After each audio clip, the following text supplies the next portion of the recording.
Santos TV apresenta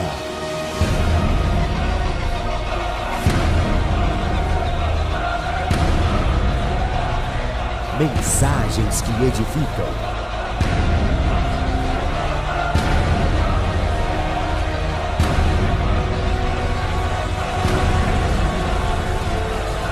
Com o apóstolo Paulo Ribeiro. Você que tem Bíblia, abra ela, por favor, no livro do Êxodo. Êxodo, capítulo de número 25. Quando você encontrar Êxodo 25, você fala aleluia. Você sabe que, às vezes, tem alguns irmãos que falam assim: nossa, o apóstolo Paulo é muito bravo. O apóstolo Paulo prega muito duro, Deus me livre. Tem alguns irmãos que às vezes assistem uma mensagem da gente na internet e acham que a gente é bravo. Mas na verdade não é que eu sou bravo, eu sou bacana, eu sou legal, eu sou brincalhão. Mas é que na verdade o ofício nos faz ser responsáveis.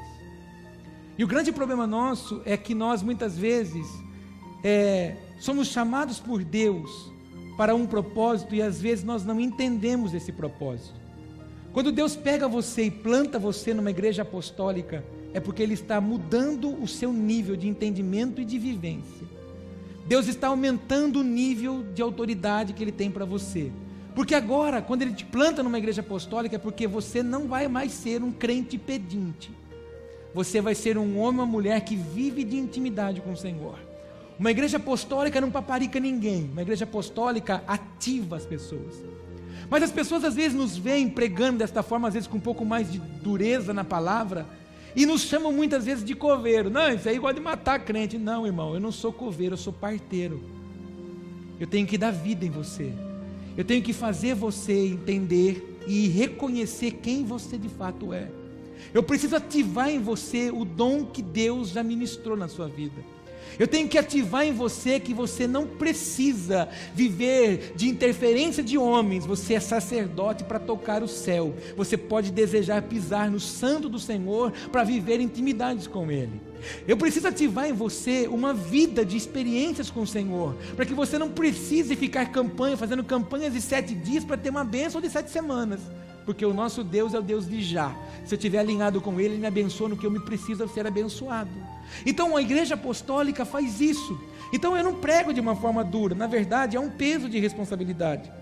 Eu preciso que você entenda que o ministério apostólico não cria pessoas para si. Um apóstolo não faz gente para ele. Eu não preciso fazer gente para mim. Eu não tenho que fazer gente apegada em mim. Eu tenho que mostrar para você que você tem um chamado específico para tocar pessoas também lá fora. Cada um de nós somos ativados para sermos um agente de transformação no Senhor. Quantos entendem isso? Então, quando Deus separou você desde o ventre da sua mãe, é porque Deus sempre teve coisas específicas comigo e com você. Mas nós nunca vimos um tempo onde os crentes em Jesus permitem que a sua própria boca anunciem coisas de si próprio. E na verdade nós precisamos entender quem nós somos. O porquê que Deus me chamou, o porquê que eu estou hoje plantado aqui dentro de uma igreja, ouvindo a palavra de Deus, mesmo que um dia eu bati no peito dizendo que numa igreja de crente eu jamais entraria, como eu disse. Tudo que eu falei contra o Senhor, tudo que eu falei de coisas que eu jamais faria, lugares que eu jamais estaria, onde Deus tem me feito estar. Tudo que eu criticava com coisas de igreja, Deus me fez viver. Eu olhava para os pastores, e você já sabe disso, eu chamava todo mundo de safado, de sem vergonha e de vagabundo. Que não tem o que fazer, fica extorquindo as pessoas. Eu marcava na caderneta: eu vou pegar esse gordinho já, eu vou pegar ele. E um dia ele me pegou e falou assim: você vai ser pastor. Sabe por que você falava que era vagabundo e sem vergonha? Você vai ser taxado igual agora também. Eu preciso saber por que é que eu nasci. Eu não nasci para ficar apenas carregando uma Bíblia, ou quando não, para ficar reclamando e murmurando diante de Deus no meio das minhas provas. Deus não fez nenhum de nós para vivermos como soldados feridos. Deus nos fez para vivermos como soldados valorosos diante dos campos de guerra que Ele nos tem colocado. À medida que você vence a batalha onde Ele enfiou você, Ele vai colocar você num nível maior. Eu já contei isso para vocês, até hoje tem uma marca aqui na nossa plataforma, que foi o lugar onde eu e a profetisa Márcia fomos levantados como apóstolos e profetas no Brasil.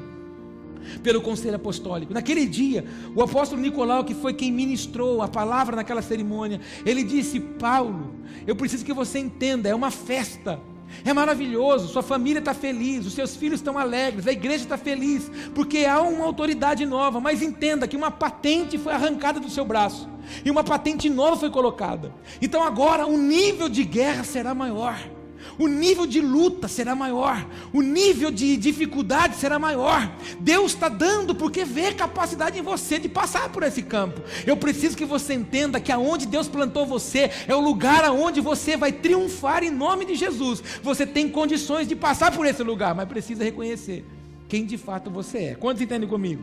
Então eu quero ministrar ao seu espírito nessa manhã algo que você precisa saber: quem você é e o que está sobre os seus ombros, que o Senhor confiou para você. Quem já encontrou Êxodo 25, fala aleluia. Versículo 10 diz assim: também farão uma arca de madeira de acácia, o seu comprimento será de 2,5 côvados, e a sua largura de 1,5 côvado. Você já sabe, eu já te ensinei, a medida de 1 côvado é a medida da ponta do meu dedo, esse dedo, até aqui o meu cotovelo, aproximadamente 44 centímetros. Essa é a medida de 1 côvado. Essa era a largura de 2 côvados, o comprimento e a largura de 1,5 côvado, e de 1,5 côvado a sua altura. E cobri-la de ouro puro, por dentro e por fora a cobrirás, e farás sobre ela uma coroa de ouro ao redor, e fundirás para ela 4 argolas de ouro, e as porás nos 4 cantos dela, 2 argolas num lado dela e 2 argolas no outro lado. E farás varas de madeira de acácia, e as cobrirás com ouro.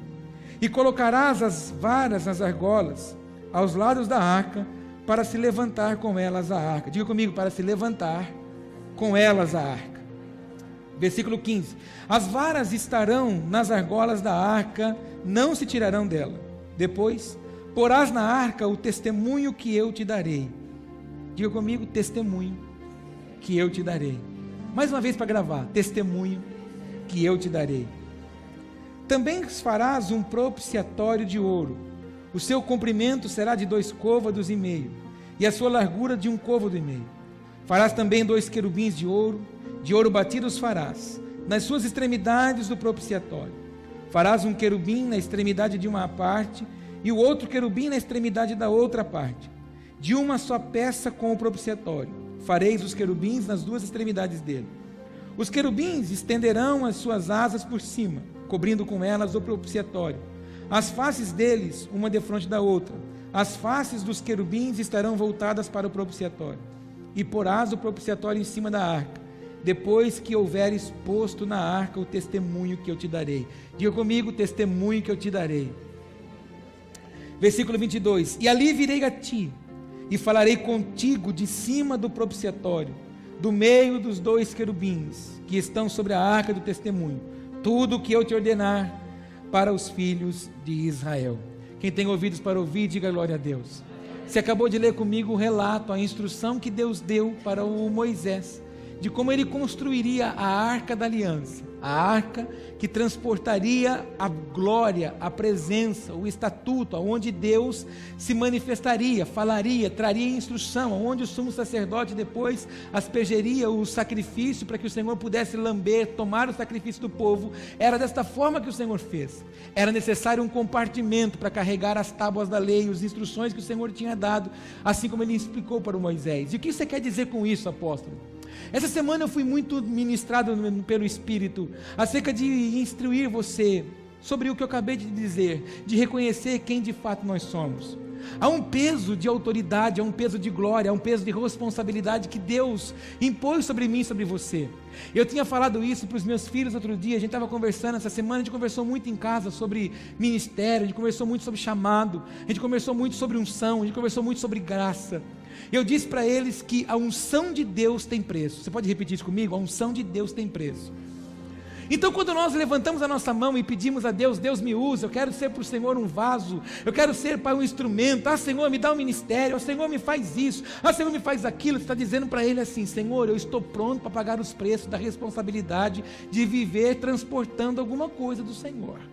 Quando eu quero me separar para o serviço na casa de Deus, por exemplo, há algumas pessoas que querem servir no altar, outras ministrando, outras em outras atividades da igreja. Eu não posso me esquecer que a partir daquele momento que eu estou dizendo, Senhor, eu quero fazer alguma coisa para o Senhor, a minha vida passa a ser um ponto de referência para as pessoas, e a minha vida vai estar privada de algumas outras coisas. Há algumas coisas que eu não posso mais falar, algumas coisas que eu não posso mais fazer, alguns lugares que eu não posso mais ir, porque não condiz mais com aquilo que eu estou pronto para testemunhar. Interessante que as medidas da arca foram tão perfeitas, assim como é a palavra de Deus para a minha vida e para você. O que o Moisés estava recebendo do Senhor é, aquilo que vai transportar aonde eu vou me manifestar, não pode ser de qualquer jeito. Por que tinha que ser de madeira de acácia? Porque era a madeira que os bichos não conseguem comer. Era revestido de ouro, justamente para trazer mais durabilidade. Então o que você quer dizer com isso, apóstolo? Eu quero dizer para você que quando Deus separa um homem e uma mulher, Ele libera as suas palavras para que a minha vida e a sua vida esteja totalmente ajustada. Para quê? Para justamente transportarmos aquilo que Ele deseja. Eu e você somos as arcas de Deus hoje. No passado eu precisava de um utensílio, no passado eu precisava de um objeto para levar a presença do Senhor. Ele se manifestava em cima daquela arca, entre os dois querubins. Hoje Deus se manifesta através da minha vida, hoje Deus se manifesta através da sua vida, hoje Deus se manifesta através das nossas vidas. E eu quero perguntar para você, o que nós temos feito para, na verdade, termos o transporte da presença de Deus? E perceba que eu frisei 2 vezes com você. O Senhor disse que se manifestaria ali naquele lugar depois que Ele colocasse o testemunho que o Senhor daria a Ele, que eram as tábuas da lei. Deus não vai falar comigo e com você sem que a palavra dEle esteja enxertada em mim e você. Deus não vai ser um instrumento, ou melhor, Deus não vai fazer de mim e de você um instrumento na vida de alguém se a palavra dEle não estiver enxertada em mim e você. Por muitos cultos eu tenho dito aqui, você está passando por algumas situações, você tem passado por algumas experiências, justamente para que você possa dizer para as pessoas, pode confiar, pode acreditar, pode ter certeza que Deus vai fazer o que prometeu para você, porque Ele está fazendo isso na minha vida. Eu era assim, Deus me transformou assim. Eu fui desse jeito, Deus fez desse jeito. Eu pensava desta forma e Deus mudou a minha vida. Outro dia eu ouvi o testemunho dessa moça, eu não sei se a intimidade me permite, mas um dia ela falou para Glauciane assim, Glauciane, você acha que você foi na igreja, fizeram lavagem cerebral na sua cabeça. Hoje essa moça diz para as pessoas que não está entendendo o que está acontecendo na vida dela, porque Deus tocou a vida dela, marcou a vida dela, que o que era normal para ela não é mais. Por quê? Deus trouxe um peso de glória sobre a vida dela. E o que Deus deseja que eu e você entenda, há um peso, há uma responsabilidade, há um comando de Deus, e tudo que Deus deseja de mim e de você é que nós andemos pela ordem e pelo governo do Senhor. Diga isso para o teu irmão, você é o transporte da glória do Senhor. Diga para ele, só que a arca do Senhor não pode ser transportada de qualquer maneira. Quando nós reconhecemos que somos esse canal de Deus, o Márcio é um canal de Deus, a Meire é um canal de Deus, eu sou um canal de Deus, eu vou contar até 3, você fala o seu nome, 1, 2, 3, você é um canal de bênção de Deus, mas esse canal de bênção de Deus, ele precisa entender que Deus não vai se mover de qualquer forma. Então foi colocado uma rotulagem em cima da nossa vida, que Deus aceita qualquer coisa. Quem falou para você? Se Deus disse que a manifestação da presença dEle não seria num outro lugar, a não ser naquela arca, daquela forma, daquela medida, daquele jeito, significa que Deus vai se manifestar na minha vida e na sua vida, quando nós estivermos com a nossa vida pautada na palavra dEle, não de outra forma. Deus não vai se moldar na minha vida, a minha vida vai se moldar nos princípios do Senhor. Sou eu que ajusto a minha vida, sou eu que coloco a minha vida diante do Senhor e digo para Ele, Senhor, eu quero transportar a presença do Senhor. E você tem noção do que é isso? Hoje você pode dizer para as pessoas, Deus habita em mim. Você pode dizer isso, Deus habita em mim? Você tem noção do que você está falando? Deus habita em mim? Quando eu falo que Deus habita em mim, significa então, eu estou andando e a presença de Deus está se movendo através de mim. E as pessoas então precisam ver essa presença em mim. E a arca do Senhor tinha uma regra para ser transportada. A arca do Senhor não era simplesmente catar ela, colocar debaixo do braço e sair andando. Seria muito prático, na verdade, nós olharmos para as coisas do altar e começar a tratar as coisas do altar de qualquer forma. Não. Eu tenho um princípio aqui na igreja. Nós não tiramos instrumentos daqui mais para levá-los em outro lugar, porque nós consagramos isso a Deus. Por que os instrumentos, os utensílios, alguns dos utensílios do tabernáculo eram de bronze? Porque alguns precisavam ser limpos todo dia. E você sabe que o bronze, se não for limpo, ele escurece. Então era necessário se fazer limpeza. E de vez em quando a gente bate no peito dizendo assim: eu sou ouro. Não, ouro é Deus. Nós somos bronze, irmão. Nós precisamos ser limpos todo dia. Nós precisamos nos limpar toda hora. Aquele que bate no peito e diz que é santo, cuidado, que está vivendo em pecado, porque nós pecamos todo dia. Pecamos só de pensar, pecamos ao olhar, pecamos ao maquinar situações, erramos com o Senhor. E eu sou um transporte da glória de Deus. Há alguns cultos seguidos aqui, Deus tem chamado a nossa atenção sobre ser exemplo. Deus tem chamado a nossa atenção na necessidade de nós manifestarmos o poder de Deus aonde nós estamos. Como eu tenho transportado a glória de Deus? Como eu tenho me doado para Deus? Como eu tenho me preocupado em ser referência na vida das pessoas? Como na verdade eu tenho cuidado da minha vida espiritual? Eu faço sempre essa pergunta para mim. E essa semana nós fizemos na nossa casa. Se Jesus voltasse hoje, agora, nós herdaríamos a vida eterna com Ele? Será que tudo está ajustado? Será que estamos vivendo cada dia como se fosse o último? Será que se Jesus abrisse os céus hoje para tomar a sua noiva, eu já estaria pronto, tudo está arrumado, eu estou vivendo como uma noiva apaixonada para Ele, eu estou vivendo como um transporte da glória dEle, eu vivo fazendo isso para Ele?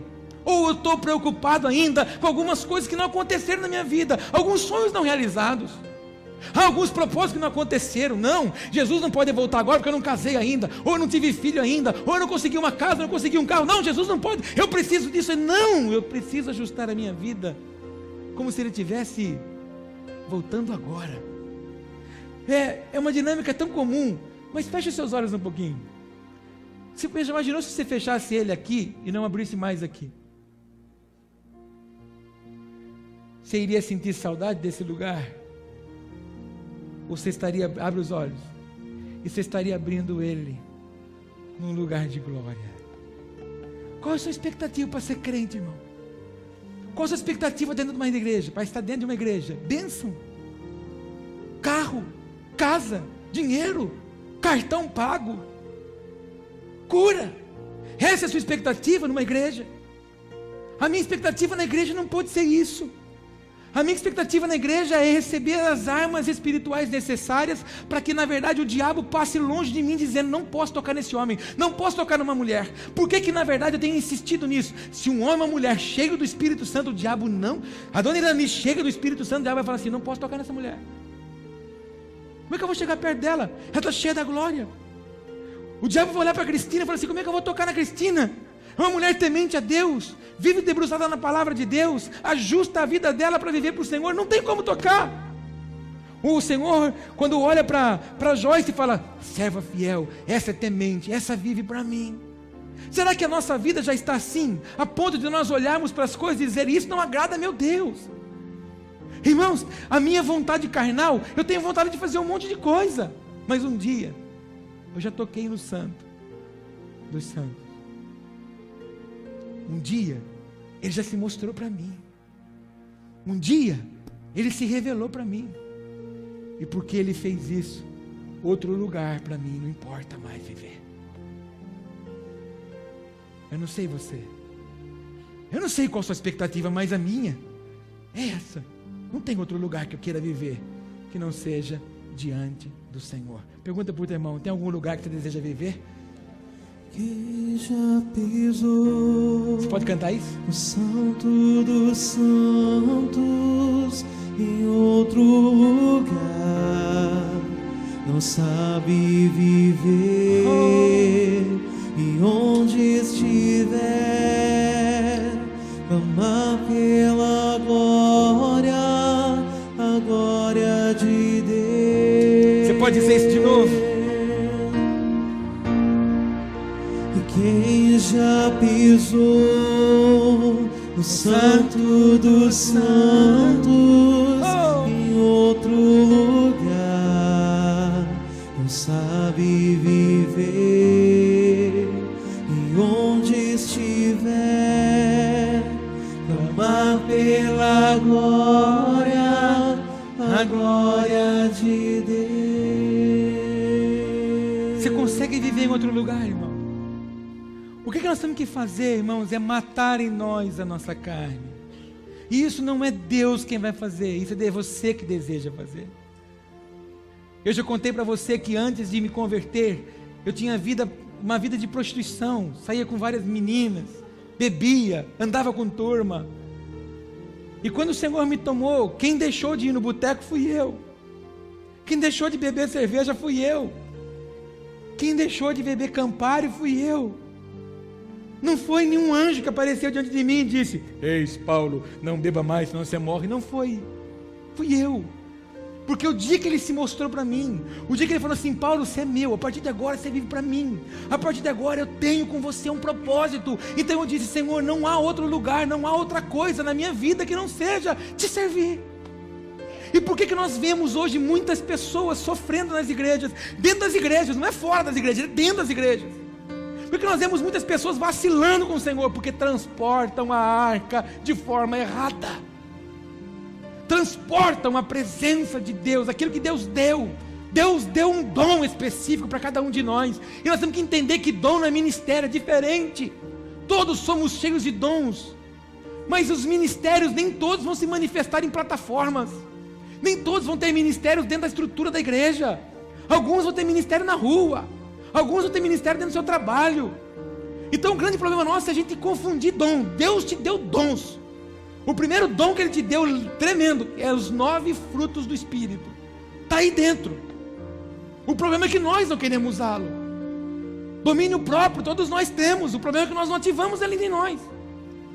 Mansidão, todos nós temos, mas não ativamos ele em nós. Quem escolhe ser manso é você. Conta para o teu irmão: quem escolhe ser manso é você, irmão. Por exemplo, irmão, eu vou dar exemplo na minha vida para não ofender ninguém, amém? Eu fiz uma dieta. Essa dieta me fez emagrecer 25 quilos. Então, depois da dieta, então, hasta la vista, tá sorto, pode comer. Não, eu tenho uma genética. Se eu não vigiar, eu vou engordar de novo. E não 25, 50. E o que eu tenho que fazer agora? Eu tenho que saber qual é o meu limite. Então às vezes eu estou lá na mesa. Ai meu Deus, ai meu Deus. Sexta-feira teve vigília aqui do adoração, do Ministério de Louvor. Acabou 00:30. Eles trouxeram chá, bolinho. Mas eu sabia que ia ter bolinho, porque eu comprei bolinho para eles também. Então o que eu fiz durante o dia? Vigiei em algumas coisas, porque eu ia comer bolinho fora do horário. Então a consciência não é do capeta, a consciência não é de Jesus, a consciência é minha. Então não adianta depois eu falar: o diabo é sujo, porque o diabo me fez comer. Não, o diabo não é sujo, eu que sou sujo, porque eu sei que eu não posso comer. Então quem tem que resistir sou eu. Quantos entendem isso? Demonizou-se tudo e pouco se falou de nós. A gente cria seminários e congressos para trazer as pessoas, que é fogo, é poder e unção e vinho novo, mas a gente não fala da estrutura que vai receber o fogo, da estrutura que vai receber a unção, da estrutura que vai receber o vinho. Nós vamos mudar muita coisa. Como que eu estou transportando a glória do Senhor que Ele deu para mim, que eu acabei de cantar com você? Quem já pisou no Santo dos Santos em outro lugar não sabe viver. Mas de vez em quando, irmão, o culto da igreja tanto faz, tanto fez se eu participei ou não. De vez em quando a gente vai sentir falta da nossa casa, de congregar, quando a gente está longe dela. Se um dia o culto não fizer mais falta para você, se o dia que você achar que vir na igreja para você tanto faz como tanto fez, eu vou dizer uma coisa para você: o diabo já conseguiu fazer o que ele queria, distrair você. Veja como que acontece quem transporta a arca errada. Você conhece o texto, 1 Samuel, abre aí. 1 Samuel capítulo 6. 2 Samuel, perdão. 2 Samuel. O Santo dos Santos. Enquanto você abre aí, vai cantando. Em outro lugar, não sabe viver. onde estiver, clamar pela glória, a glória de Deus. 2 Samuel, capítulo 6, versículo 3. Olha o transporte errado da arca. Puseram a arca de Deus em um carro novo e a levaram na casa de Abinadab, que está em Gibeá. E Uzá e Aiô, filhos de Abinadab, guiavam o carro novo. Quem que estava guiando o carro, irmão? Uzá e Aiô. Primeira coisa, não eram da linhagem dos levitas. Estavam fazendo uma coisa que não era para eles fazerem. Você já conhece isso. Versículo seguinte, versículo 4. E levando da casa de Abinadab, que está em Gibeá, com a arca de Deus, Aiô ia diante da arca. E Davi e toda a casa de Israel festejavam perante o Senhor, com toda a sorte de instrumentos de pau, de faia, como também com harpas, e com saltérios, e com tamborins, e com pandeiros, e com símbolos. Olha aqui para mim. Você conhece a história já? Estou parafraseando para a gente caminhar. Foram buscar a arca, que havia sido roubada pelos filisteus. Qual era a visão que eles tinham gravada nos olhos de como transportavam a arca? Da mesma forma como os filisteus roubaram. Puseram a arca em cima de um carro de boi e levaram. E para fazer uma média com Deus, o que fizeram? Bom, vamos fazer melhor do que aqueles que roubaram. Então vamos pegar um carro, mas vamos revestir esse carro de ouro. Até a roda do carro foi revestida de ouro. E colocou boi para puxar o carro. Não era o padrão. Mas vai que Deus aceita, porque Deus aceita a nossa bondade. Mas vai que Deus se agrada, porque agora não estamos colocando um carro, estamos colocando um carro revestido de ouro. E Deus vai achar que é legal. Deus vai achar que é bonitinho. Inclusive, vamos colocar música. Vamos colocar bastante instrumento, vamos cantar, vamos celebrar. Que Deus vai achar legal, nós pulando, dançando. E o carro puxando a arca. A arca não se transporta no carro. A arca se transporta nos ombros. Porque há um peso de responsabilidade por transportar o Senhor. Quem transporta a arca, quem transporta a arca de forma errada, colhe consequências ruins. O texto continua.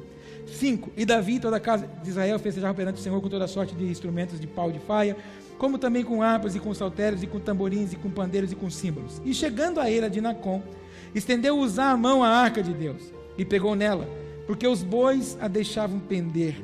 Então a ira do Senhor se acendeu contra Uzá, e Deus o feriu ali por esta imprudência, e morreu ali junto à arca de Deus. E Davi se contristou, porque o Senhor abrira rotura em Uzá, e chamou aquele lugar de Pérez Uzá, até o dia de hoje. Uzá vê que a arca vai cair, porque Deus colocou uma pedra para a carroça bater, justamente porque Deus disse: eu não quero receber qualquer coisa.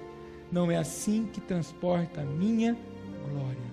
Não é assim que transporta a minha presença. Aí alguns falam que Deus ruim. Não, Uzá sabia que só os levitas podiam transportar.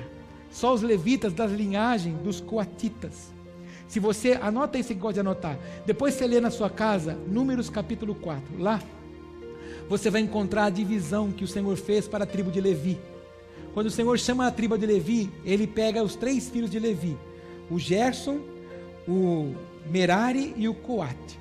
Então os gersonitas são os responsáveis para transportar as cortinas e os utensílios externos do tabernáculo. Os gersonitas, os filhos de Gerson. Os meraritas, que são os filhos de Merari, um dos filhos de Levi, eram responsáveis para transportar a estrutura do tabernáculo. Agora, os coatitas, que são os filhos de Coate, eles eram responsáveis para transportar a arca, para transportar o candelabro, a mesa dos pães, propiciatório, todos os utensílios internos do tabernáculo. Mais adiante, entregam, desse mesmo capítulo 4, você vai continuar lendo depois, entregam ofertas ao Senhor, de consagração, entregam 6 carroças e 12 bois. E o que Moisés faz? Moisés pega 2 carroças e 4 bois, e dá para os filhos de Gerson, que transportavam as cortinas, que eram um pouco mais de peso, para eles transportarem as cortinas e alguns pequenos utensílios que ficavam à volta do tabernáculo. Para os filhos de Merari, os meraritas, ele pega e dá 4 carroças e 8 bois. Por quê? Porque tinha os mourões que seguravam a estrutura e toda a cerca do tabernáculo. Então, de 12 carroças que ele ganhou, ele distribuiu só para esses 2 filhos. Para os filhos de Coate, os coatitas, o Moisés não deu nada. Aí você fala, por quê? Porque o trabalho que Deus deu para eles não era carregado em utensílios, era carregado nos ombros. Todos os utensílios que ficavam dentro do tabernáculo, nada se colocava em cima de plataforma, se colocava nos ombros para transportar. Se você diz e bate no pé dizendo, eu quero transportar a glória de Deus, eu quero transportar a presença de Deus, saiba você que não é em cima de nada ou não com a ajuda de ninguém, é no seu ombro. Há um peso quando você diz que você quer transportar a glória de Deus. Fala para o teu irmão, você quer transportar a glória de Deus ainda? Aí a gente olha para aquilo e fala, mas por que o Uzá foi tocar? O Uzá sabia que ele não podia tocar naquilo que não era o chamado dele. Ele não foi vocacionado para aquilo. Assim também acontece com aqueles que transportam as coisas de Deus de forma errada. Como é a forma de Deus transportar? E aqui que eu quero que você entenda.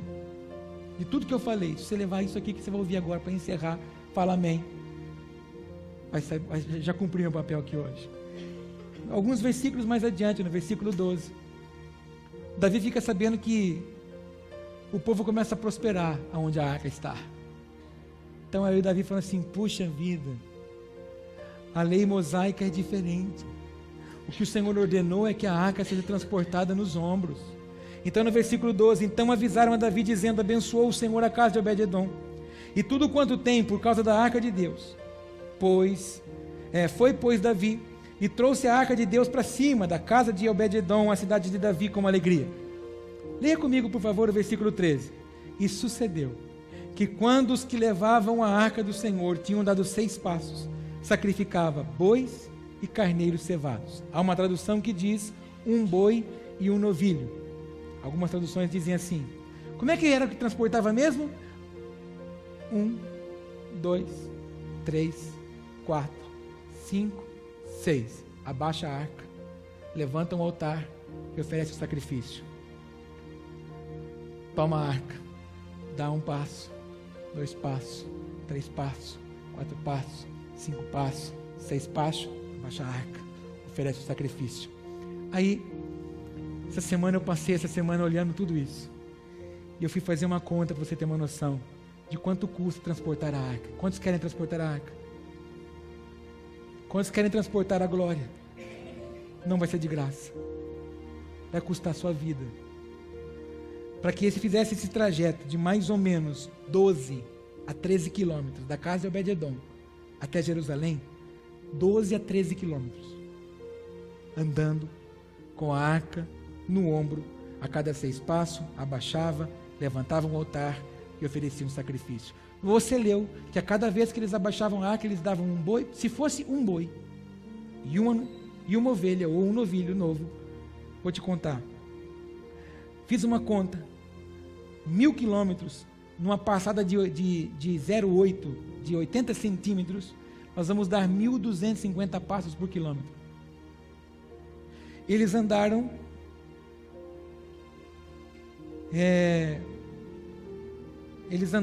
esses 12 quilômetros. A cada 6 passos, em 1 quilômetro, eles mataram 208 bois, 208 novilhos. Ao final dos 12 quilômetros, ou 13 quilômetros, a medida aproximada, eles mataram 2.708 bois, 2.708 novilhas. Escute. A arca ia adiante, eles iam oferecendo sacrifício, e atrás iam pessoas conduzindo gados, ovelhas, para que a cada parada eles matassem um boi e uma novilha a cada 6 passos. 5.000, se for só um, se for um boi e uma ovelha, 5.416 animais. Quanto custa para você transportar a arca?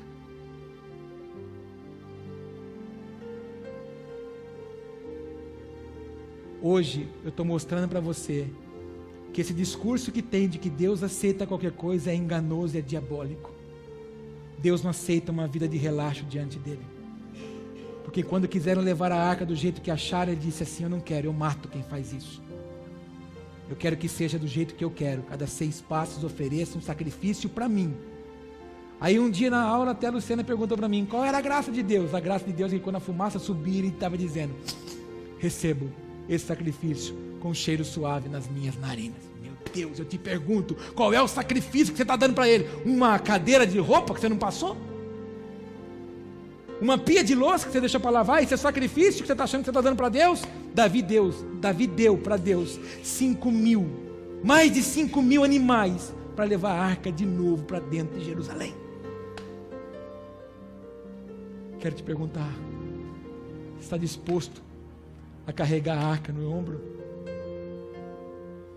Está disposto a sair daqui hoje dizendo assim: Senhor, eu fui chamado, eu sei que eu fui chamada para transportar a glória de Deus. Há alguém que tem esse entendimento? Por favor, eu não estou colocando medo, nem te culpando de nada, nem colocando um jugo sobre você, eu só estou trazendo à sua memória quem você é. Eu só quero que você lembre e tenha ciência de quem Deus disse que você é. Você é alguém que transporta Ele. Aonde você vai, Ele tem que estar junto. Só que para transportar Ele está dizendo assim: não é de qualquer jeito, tem que ter sacrifício. Está pronto? Está pronto? Porque não é gostoso a gente cantar? Canta. Quem já pisou Canta isso. no Santo dos Santos, em outro lugar, não sabe viver, e onde estiver, clama pela glória, a glória. Você pode dizer isso, Senhor, de novo? Quem já pisou, diga para Ele: eu já pisei. Fala: eu já pisei. Quem já pisou no Santo dos Santos, em outro lugar, não sabe viver, e onde estiver, clama pela glória, a glória de Deus. Tem alguém aqui que está disposto a sacrificar alguma coisa para o Senhor hoje?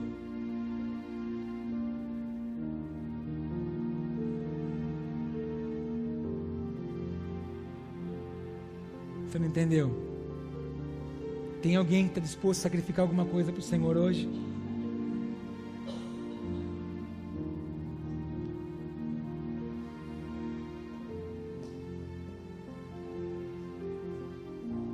Tem alguém que está disposto a sacrificar alguma coisa para o Senhor hoje?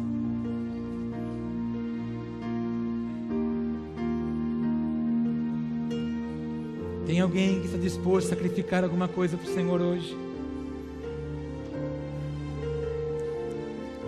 Há alguém disposto a sacrificar alguma coisa para o Senhor hoje? Ah, Senhor, fala no nosso espírito, Pai. Fala no nosso espírito. Quem já pisou no Santo dos Santos, em outro lugar, não sabe viver, e onde estiver,